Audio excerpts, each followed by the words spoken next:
Greetings, Eternal Lions. My name is Mr. Sonko. Today's advisory lesson will be about civics, ethics, and citizenship, and why your voice matters.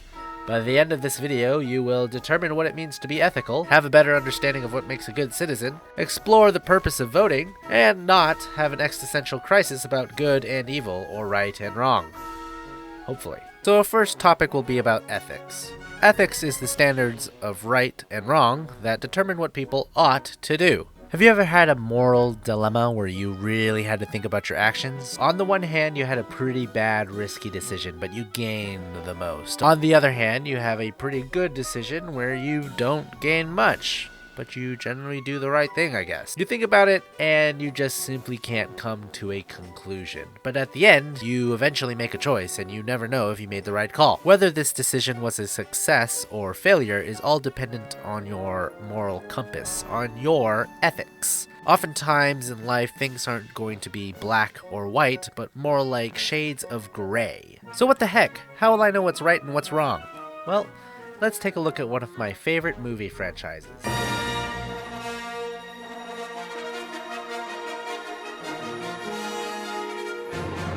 Yep, it's Star Wars. So, in the original trilogy of Star Wars, we have the Rebel Alliance, which are these guys, fighting against the tyrannical rule of the Galactic Empire, which are these bad-looking dudes.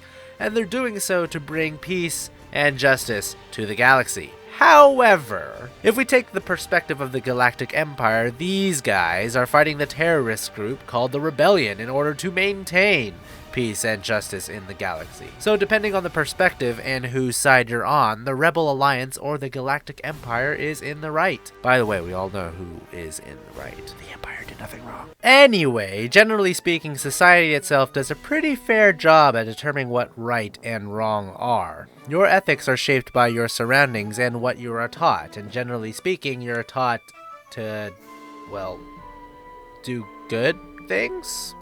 But sometimes, though, society does get it wrong. And this is where we transition from ethics to civics. Civics is the study of the rights and duties of citizenship. So how do civics and ethics relate, other than sounding similar?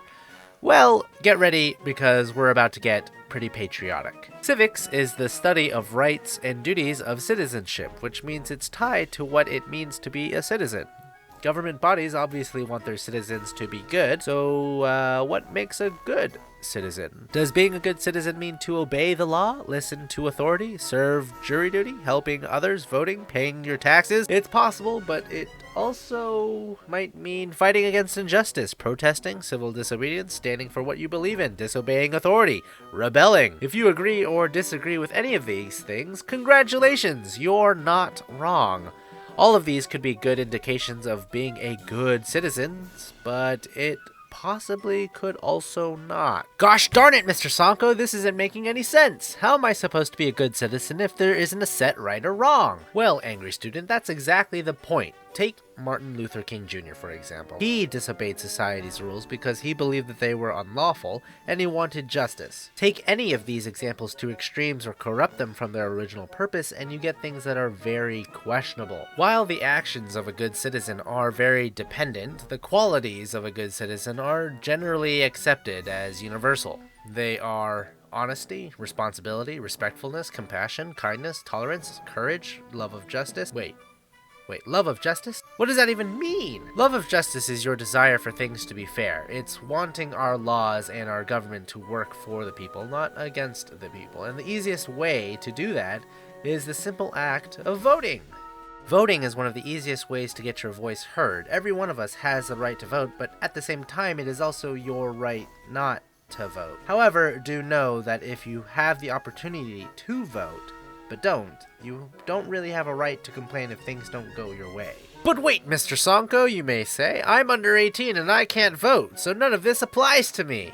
While technically you're not wrong, you actually are. You are super important because you can't represent yourself, so you absolutely need to get people to know what you want. You can still rally people to your cause and make a difference, and if there are those who can vote listening to you, that only furthers your voice. Just because you can't vote doesn't mean you can't voice your opinion. Change only happens if there are people willing to fight for it. So go out and vote, go voice your opinion, heck, do both. But still, keep these qualities in mind as you do so. Congratulations, we've reached the end of the video. I hope you've learned something. To recap, we have covered what it means to be ethical, a better understanding on what makes a good citizen, explored the purpose of voting, and hopefully not have an existential crisis about good and evil or right and wrong. And if all this seems confusing or you're still lost, don't worry. In a moment, your teacher will be giving you some morally ambiguous scenarios which will most definitely confuse you even more. Have fun with them though. Or your teacher will expand on what makes a good citizen and the importance of voting. I hope you enjoyed this presentation. Have a great day.